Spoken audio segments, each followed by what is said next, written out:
আসসালামু আলাইকুম। আপনাদের সকলকে বিন্যাস ও সমাবেশের ক্লাসে স্বাগতম। গত ক্লাসে আমরা দেখেছিলাম বিন্যাস ও সমাবেশের বিন্যাস টপিকটি নিয়ে। আজকে হচ্ছে আমরা বিন্যাস ও সমাবেশের সমাবেশ টপিকটি নিয়ে আলোচনা করব।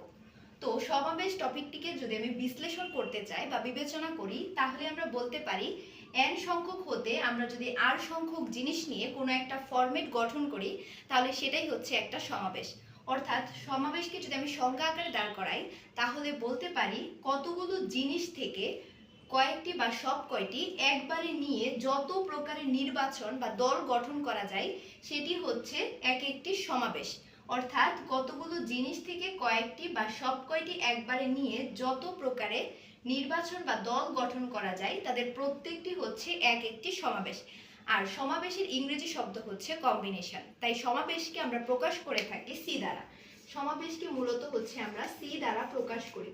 এবং সমাবেশের যদি আমরা ফরম্যাট লিখতে চাই, তাহলে লিখতে পারি n C r equal to হচ্ছে এন ফ্যাক্টোরিয়াল বাই হচ্ছে আর ফ্যাক্টোরিয়াল ইন্টু হচ্ছে এন মাইনাস আর ফ্যাক্টোরিয়াল। এখন আমরা যদি সমাবেশের কোনো উদাহরণ দেখতে চাই, তাহলে সমাবেশের উদাহরণটি হবে এরকম।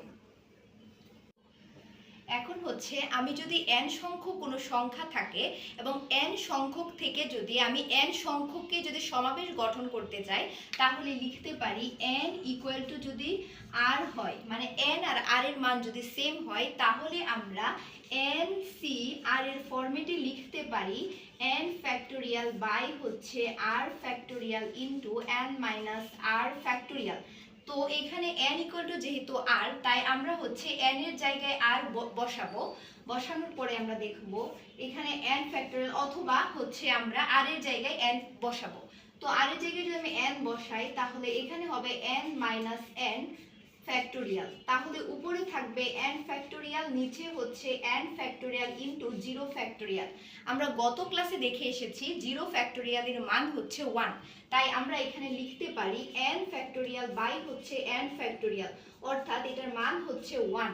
তাই আমরা বলতে পারি আমরা যদি n সংখ্যক হতে n সংখ্যককেই, মানে r উপাদান যেটা, মানে n সংখ্যককেই যদি সমাবেশ গঠন করতে চাই, তাহলে শুধুমাত্র একটি সমাবেশ গঠিত হবে। তাহলে শুধুমাত্র একটি সমাবেশ গঠিত হবে। শুধুমাত্র একটি সমাবেশ গঠিত হবে। সমাবেশ গঠিত হবে। এবার যদি আমরা সমাবেশের আরেকটি উদাহরণ দেখতে চাই, তাহলে উদাহরণটি হবে, এখন যদি আমরা তিনটা সংখ্যাকে বিবেচনা করি, যেমন হচ্ছে এ, বি এবং হচ্ছে C. A B C K যদি আমি নিয়ে দুজন করে নিয়ে যদি আমি দল গঠন করি, তাহলে এদের মাঝে আমি দল গঠন করতে পারবো। একবার এর সাথে হচ্ছে বি, মানে হচ্ছে এ বি, আরেকবার হচ্ছে বি এর সাথে হচ্ছে সি, মানে হচ্ছে বি সি, এবং আরেকবার আমি নিতে পারি সি এর সাথে এ, সি এ বা হচ্ছে এসি, যাই লিখি এসি। তো এখানে আমি দুজন করে দল গঠন করে তিনটা সংখ্যা পেয়েছি, A B BC C S AC. এখানে এ বি বিসি সি প্রত্যেকটা হচ্ছে এক একটি সমাবেশ। তাহলে আমরা বলতে পারি এ বি বিসি এবং সি এসি হচ্ছে প্রত্যেকটি এক একটি সমাবেশ। প্রত্যেকটি এক একটি সমাবেশ। এক একটি সমাবেশ। এবার যদি আমরা এ বি সি কে তিনজন করে নিয়ে দল গঠন করি, তাহলে এখানে দল গঠিত হবে এ বি এবং হচ্ছে সি। তাহলে এ বি সি কেও আমি বলতে পারি এ বি সি এর একটি সমাবেশ। এ বি সি এর একটি সমাবেশ। অর্থাৎ এটাই হচ্ছে সমাবেশের আলোচনা। পরবর্তী ক্লাসে আমরা সমাবেশের কিছু ম্যাথমেটিক্যাল পার্ট দেব। আজকে আমাদের সাথে থাকার জন্য সকলকে ধন্যবাদ।